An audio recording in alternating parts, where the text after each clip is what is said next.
What a bunch of dumb pitches. Oh my goodness.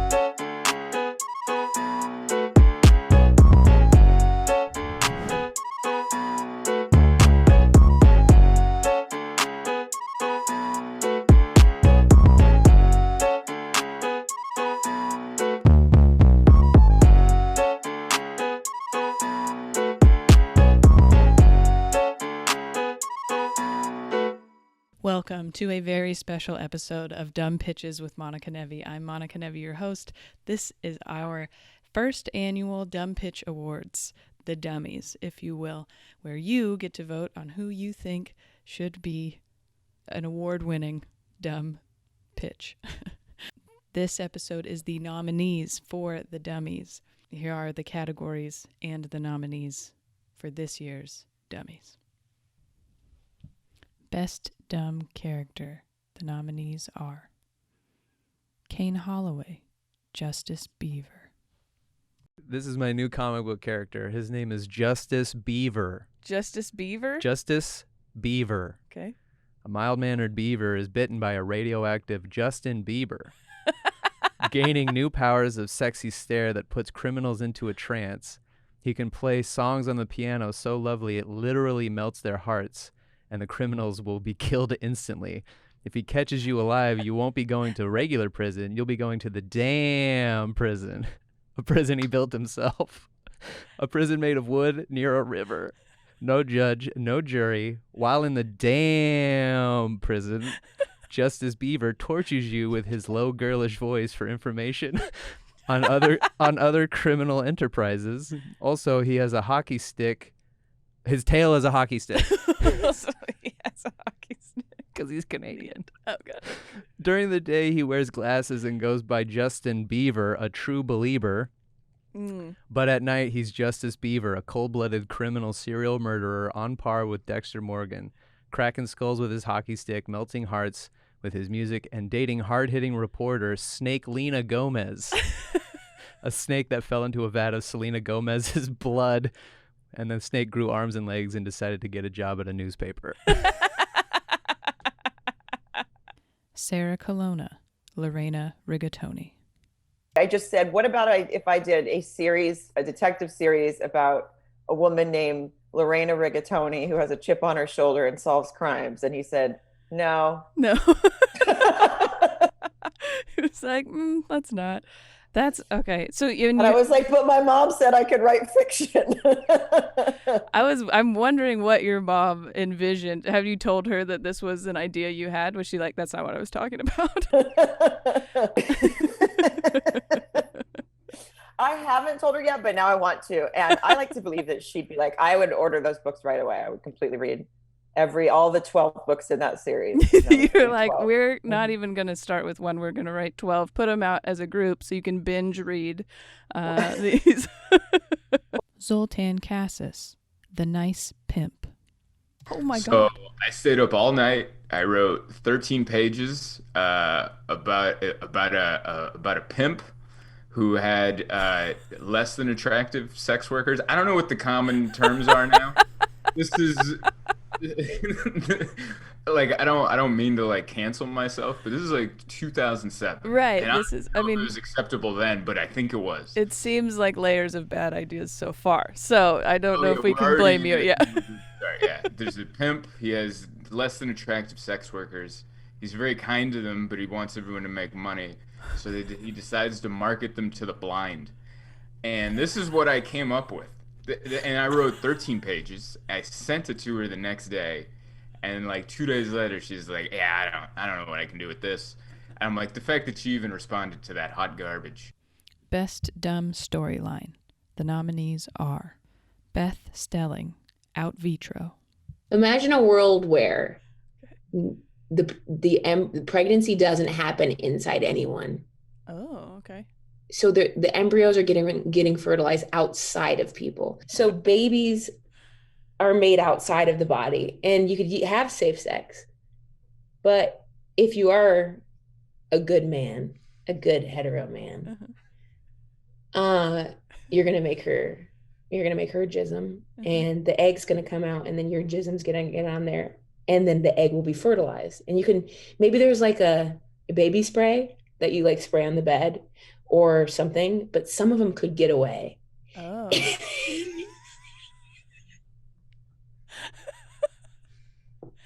So when it comes out, some of them could roll off the bed. Some of them could survive the washing machine. Okay. So then sometimes these little embryos can get away. Okay. Maybe they hide and let themselves grow fully. And then they come back and knock on your door. They grow into a baby. Maybe they don't know how to knock yet. But they could, Sam Tallent, Time Knife. And I wrote like a 200-page screenplay for a film called Time Knife. It was okay. So you have a guy, and this is set in like the 1970s, and he's a butcher. And it's the only world he's ever known. He comes from a long line of butchers, and he gets drafted. He gets conscripted into Vietnam. Oh. He goes to Vietnam, and in his tribulations and in his his fighting and his warring, he loses his butchering arm. Oh no. Yeah, so his right arm is his knife arm is removed from his body due to violence. Yes. So the U.S. government decides to give him a new arm, and they attach a new arm, which is like partially robotic, and he goes to butchering, and then a bunch of combatants come into the tent while he's butchering, and one of them's about to pull the trigger, and he throws a knife at one of them, but the knife misses. And then everything changes. Like there's no war anymore. As soon as the knife goes, it like goes through the wall. There's like a rift in time that opens up, and the knife goes through, and everything's different. Like there's no Vietnam War. He's just standing in Vietnam, in a rice paddy, surrounded by young people enjoying bicycles, and so the government starts. They get him, and they start putting tracking devices on his knives. And they have him stand at certain places. They fly him around the world and stand at certain places, and they throw a knife. And it's revealed that his knives are flying through time. So anyway, he just becomes a time assassin where he's whipping knives through time and space. Dave Waite, Mr. Dead. This, how everything is gritty now when they reboot it. Oh, yeah. And Mr. Ed, he breaks his leg. The rest of the movie is him telling his story. He knows what's coming. He knows they're gonna have to shoot him. So he's just kind of, and then he tells his life story of a horse addicted to horse. He's addicted to heroin. They call that horse. So he was a horse on horse. Okay, so he's had a tougher life than we. Maybe that's why he could talk. Yeah, Hollywood is a tough business. You know, the thing about Mr. Ed, he was actually an introvert, and the Hollywood executives realized that they had to give him cocaine to get him to open up and talk more, and that really set him down the path. That's why he always had his teeth, because he had. That's why he was real gummy. Yeah, it's called Mr. Dead. Best Dumb Invention. The nominees are Shane Torres, Reverse Microwave. The reverse microwave. That was one I had a good, which was just what it sounds like. It's a thing that makes your food cold fast. It would be like, are you like freezing it, or are you just? Well, it's like, sometimes when your ice cream gets a little too soupy, I really hate that. Yeah.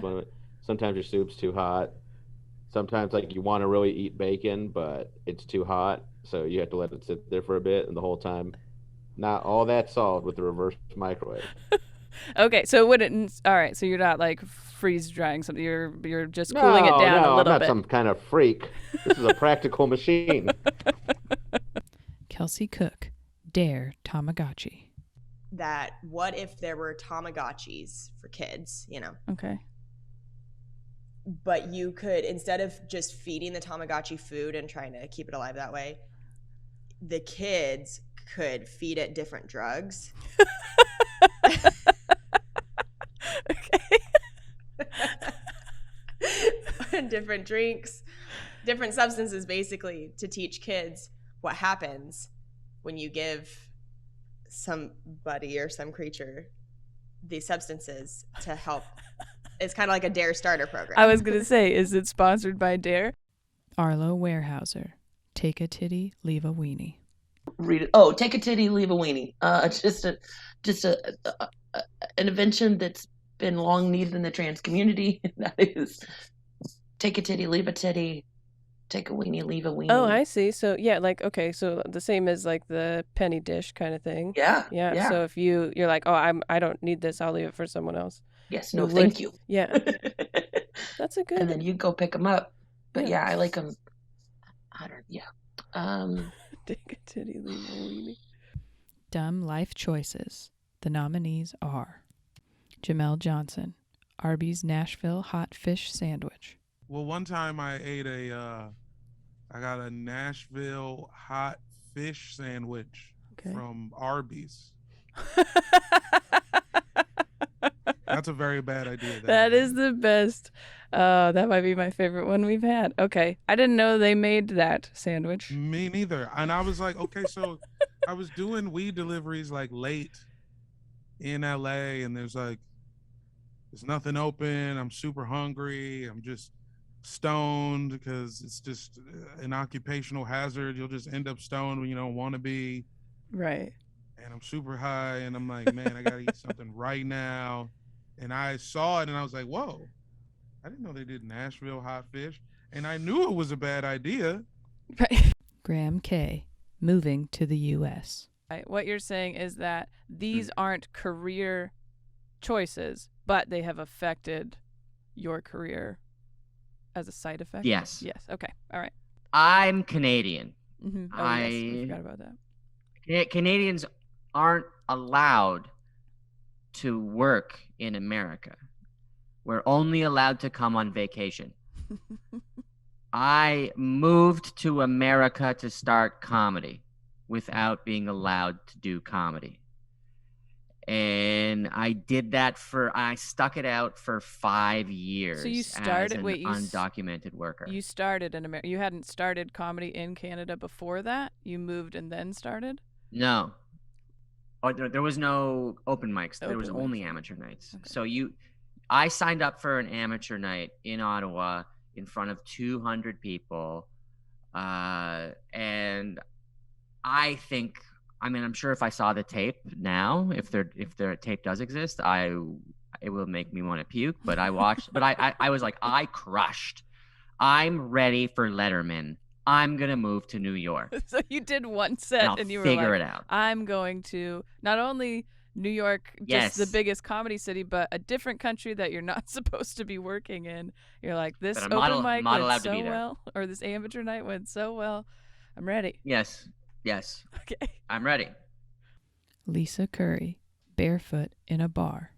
I took off my shoes one other time, Monica. This is really, I shouldn't shame anyone. I have no business shaming anyone that takes their shoes off. Because one time I went out, so we go in and there's like a little dance floor area, and it has this like really beautiful rug on it. And we're dancing, and I'm getting drunk, and like this guy isn't paying attention to me, so I'm getting more drunk. And again, I decide it's time to take my shoes off.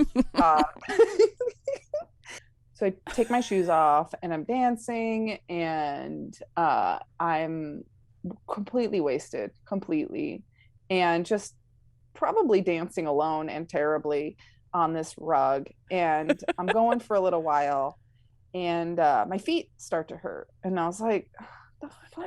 I don't know why my feet are hurting. I've already taken off my heels. Like my feet should be done hurting now. I should be past the hurt. I figured that out. And then they feel sticky. And I'm like, the fuck? What is up with this dump of a place that here I am on this nice rug? This is what's going on in my head. I'm on this nice rug, barefoot, and it's sticky. Do they not clean this fucking rug is what I'm thinking. And my feet start hurting more. And then go and I sit down and look at my feet, Monica, and it turns out I was dancing on broken glass and my feet were fucking bleeding. Janae Burris, 8 to 12-year relationship. One of my earliest bad ideas was to start dating someone before I even went to college and stay with him for 12 years. What a bad idea. I'm sorry, 12 years? 12 years. Dang. Okay, so how old were you when you first started dating then? I try not to pinpoint these years on how old, but I was 19. I was 19 okay. And you know, we got together. He was about 15 years older than me. Oh wow. But I was like, I'm mature. I'm a very mature 19-year-old. Okay. Dang, okay. We were together for a long time, and I just, you know, the idea I had was like, okay, dear Jesus, I'm going to marry the first man I have sex with because, Lord, you want me to. I'm like, I'm committed to this one man indefinitely. Best dumb app or website. The nominees are Chris Mejia, Date Surrogate. So my pitch is, what if it's like a surrogate agency who you send people to do these white people shit for you? Okay, so you're like a TaskRabbit type of thing where you send somebody to go on this date you don't want to go on, but you wouldn't like break up with them. Obviously, they would just kind of take your place so that your white girlfriend could still pick some apples with somebody. Right. What would they have to do? Just be there physically, or would they have to like? It would be the same way of like for example, there's a rumor that LeBron has a body double playing games for him because there was like footage of him just chilling courtside eating like snacks while LeBron was playing in the game. So something like that where like someone's filling in and doing your job. Irene 2, Egg Jeff Bezos. The idea is, let's just get out of the delivery part of it. You know, if we just do the you can pay to have something thrown at Jeff Bezos. I mean, yeah, I think so. I think that would work. But then how would we get people to do it and then not get in trouble? There's real obstacles with all of this. You can see why people don't start business. That's true. That's why I'm not a businessman. I'm a comedian. Right. We're like, we're here to give this to you guys, and then you decide. Yeah, these are our ideas. We're the ideas man. Yeah. You make it work or lose money. We don't care, honestly. Yeah. That's the whole point. We don't care about the money. The thing about an idea is once I give it to you, it's not my fault. It could be like a level, you know, like a Patreon or like a Patreon. Yeah. YouTube subscription type of thing where it's like each level has a different thing. So you'd be like, I could pay for 3 eggs to be thrown at his car, or you know, and then the next one is like a whole roll of toilet paper. I don't know. I think that would be fun. That would be fun. You just subscribe every month, and then we have to like keep track of all the subscriptions. It's like, okay, this month we have to throw 1,000 eggs at his car. Well, and then it's like, how do we know how many cars does he have? You know, I don't know. Probably so many. Yeah. So that's fun. 1,000 could work then. You know, 1,000 on one car is kind of excessive, but it's true. Also, we'd have to get people that would not care if they got arrested. Yeah, that's important as well. Christina Walkinshaw, drinkbeforework.com. We came up with an idea for a website called drinkbeforework.com. And guess where we came up with this brilliant idea? At the bar. At the bar across the street from our bar, drinking before work. Drinking before you had to go and work at that bar. We came up with that idea at the Keg on York Street, and we worked across the street from McCool's. And yeah, all the servers just go back and forth. But we were all notorious for drinking before work. So we're like, oh my God, let's start a website called drinkbeforework.com. And it was just all going to be like tongue in cheek. And like all these like successful stories about people drinking before work. Okay, so it's just like kind of a social media thing for people who are drinking before work. Exactly. Best dumb non-scripted show. The nominees are Amy Miller, Exactly What You Need. Like a low budget game show / candid camera kind of thing where people win exactly what they needed. Like, and they're only being surprised by unknown comedians. Do you know what I mean? So it's like me, you, whatever. Yeah, that's top 2 right there. Like, yeah. Like, okay, I understand that there's a camera and I'm on TV, but like, who the fuck are you? Yeah. And then it would be like, you know, say for someone who's like an insane, like Justin Bieber fan. Okay. This is an example. We would just get them some reasonable third deck tickets.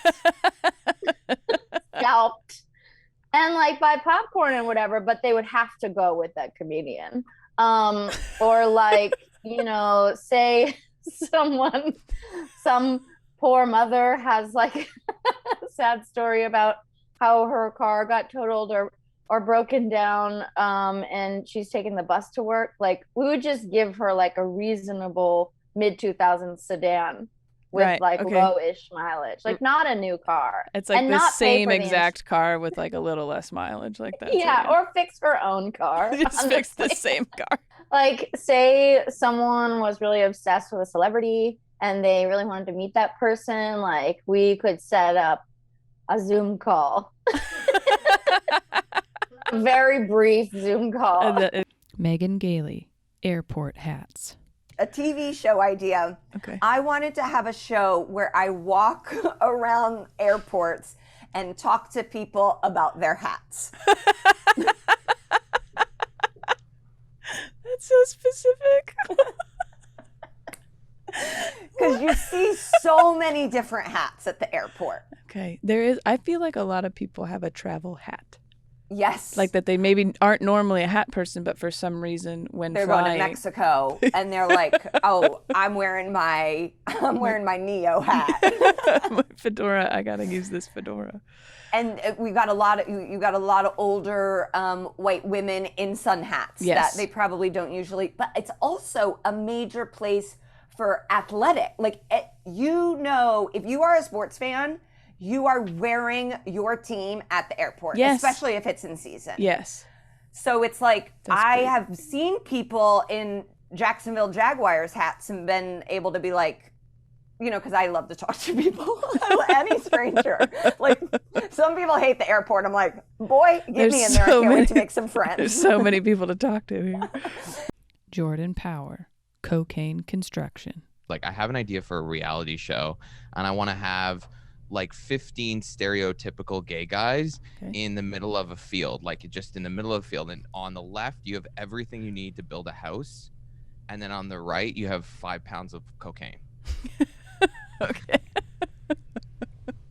Are they given a choice, or is it that, or they gotta like see how fast they can utilize all the materials they've been given? Well, they're gay, so they'll probably do the cocaine in about an hour, and then they'll just be forced to bicker. But I mean, I'm a stereotypical gay guy. Like, for example, one time in my house, there was these bulbs, like the longer tube bulbs, and I didn't know they come in different sizes. So the reason I got this idea was like, I went to the hardware store and I said to the guy, "Oh, I need one of those like long tube bulbs." And he's like, "What size is that?" And I have like a, like a gay handicap. So I was like, just the long ones. And he's like, "Yeah, they come in different sizes." So I had to buy 9 different bulbs and then go back to my house and go like, nope. And then the 6th bulb worked, and I just threw out the other 8 bulbs. You just threw them out. Best Dumb Live Performance. The nominees are Steph Tolev, the Keith Richards impression. I used to draw a face on the bottom of my foot, and I cut out a wig and I put it in my toes. I do this all backstage, and I put wig hair in my toes, and I would be like, "Hey, do you guys want to see my impression of Keith Richards?" And everyone would be, yeah, Keith Richards. And then I would take my shoe and sock off and put it up on, like, literally put it on the stool at a comedy. This is a comedy club. This is Yuck Yucks, downtown Toronto, full crowd. And I would just put my bare foot up and go, "Keith Richards." No one's laughing. It's not funny. It makes no sense. It looks nothing like Keith Richards. Was there a voice that went with it or anything? Or you were just like, look at no voice. Just a foot with wig hair in it. It was so fucking stupid. Did that more than once. And I'm like, do I not get the hint that these are not fucking good? And these are your closers? Oh, well, that one I think was an opener, which also, why open with that? Yeah, that's true. I guess opener closer doesn't really matter. Either way, it doesn't. David Bory. Everyone does stand up. I wanted to do a show where everybody does a set. Everybody, a bunch of people, like in the audience, you get like 4 people who have never done it, and then I headline. Okay. Did you do this show? Yeah, I had a trial run at the dark room, and it's terrible. It's the worst idea because people who have never done comedy don't want to do it for the most part. You know what I mean? So these people don't know. Like, the audience just goes to see a show, and you're like, "Hey, you're gonna do a set." because that's also the genius promoter in me. I was like, don't tell them. You know what I mean? That's crazy. They'll love the surprise. Yeah, that's good.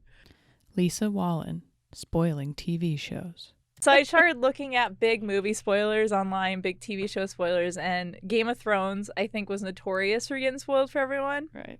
So I told this joke the other day, and I said the punchline was Jon Snow dies in season 5 of Game of Thrones. I've never seen Game of Thrones, so I didn't care. But, like, people booed me in the audience because they were like, I haven't even seen it yet. And I was like, oh, my God. So that's another one. Man, it's hard to pick, like, a thing that people are nerdy about because they get so into the details, or like that's their favorite character, so even if they know that he died, they're like still pissed about it, so they're like, don't bring it up. Well, the ironic part is like people who get backlash from comedy is usually because they're offending somebody. Like, and you just keep spoiling shows for people. Keep spoiling movies and TV shows. Like, it's like I could go the route where it's like Darth Vader is Luke's father, but everyone knows that. So I feel like it's not as funny. Kind of hacky. Yeah, like the That Could Work award. The nominees are Alvin Williams, Sneaks on the Sneak. I wanted to open up a sneaker rental shop. Oh. Where people are already like, they take all these pictures on Instagram. You wear a pair of sneakers. You don't want to be seen in the same sneakers twice. Here's the deal. You don't want to buy these hype beast shoes for $1,000, but would you rent it to wear one night for $100 if the event was important enough? Okay. And I like you can take pictures with it. You can do whatever. I mean, once you have a picture of yourself with the shoes on, people think you have them anyway. That's true. So your clout goes up. You're on a date with a person who's significantly impressed by sneakers, which happens a lot in sneaker culture. It's worth the $100. I mean, it's something to think about. So if you had it to where I could come into the shop, rent the sneakers for, say, 24 to 48 hours. 48 hours would be $150. We'll give you a deal like they do for comics. Alingon Mitra, merch package. Do you think if I had just the bookmark, mm-hmm. the shirt, mm-hmm. The nuts, mm-hmm. and just a needle with some steroids? But you had to buy them as a package, or could you just buy the... Ooh, I think I would make it a deal. I'd be like, look, you can, you get all four for a certain price. Yeah, I'd do that. Okay, so you're buying it for the steroids, but you get these extra bonuses too. So the thing that I worry about, I don't have an album, but if I make like an album and I sell that along with this other stuff, right? Mm-hmm. And then people come after the show and they're like, you know what? I'll take the nuts. Oh, they don't want that.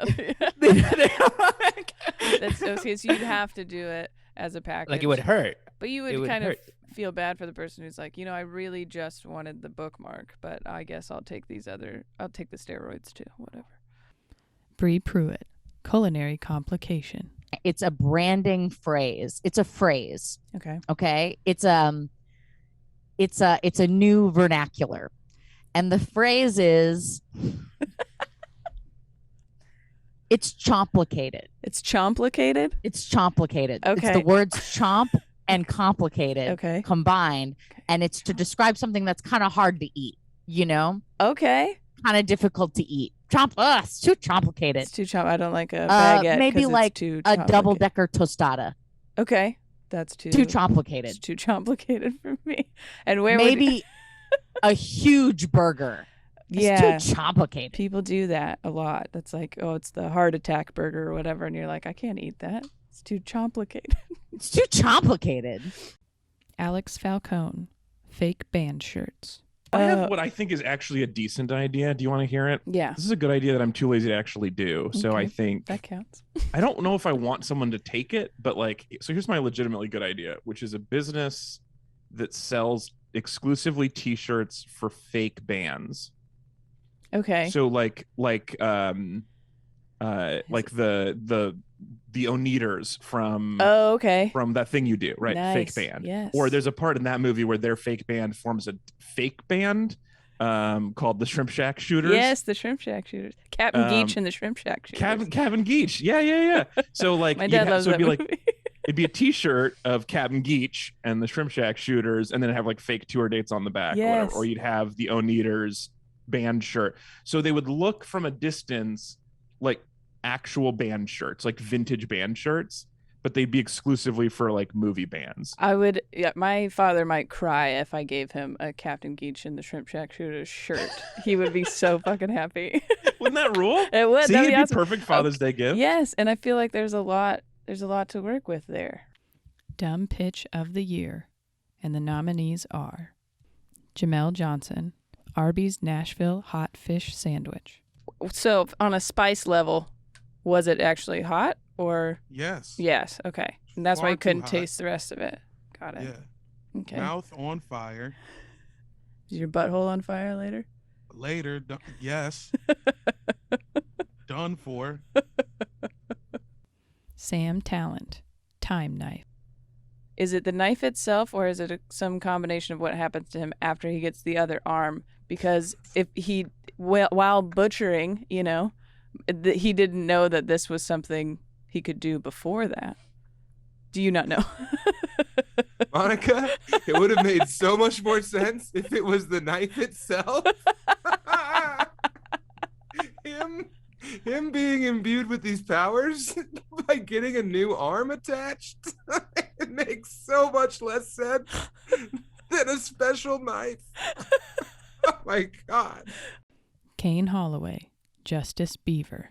Have you taken the time to do a drawing of Not yet. Justice Beaver? Okay. When you asked me to do this, I was thinking of drawing Justice Beaver. You're and then, like, I brought this with me. and then I was like, okay, I'm going to pitch Justice Beaver on the show. And I don't know when this is coming out, but I'll try to quickly get a composite of Justice You got Beaver. till Friday.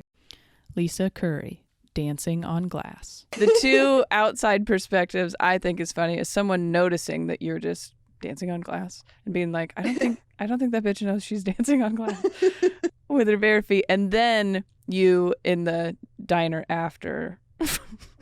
And someone just seeing you very drunk, eating soup, with gauze wrapped around your feet. You're just like, That's it. That's all. Please go vote. The voting is in the description of the episode. And this took me a really fucking long time. So I hope you appreciate it. And I hope you give us a rating and review and all that stuff. And thank you so much for watching Dumb Pitches this year. Winners will be announced in episode 50. So until then, just keep watching Dumb Pitches.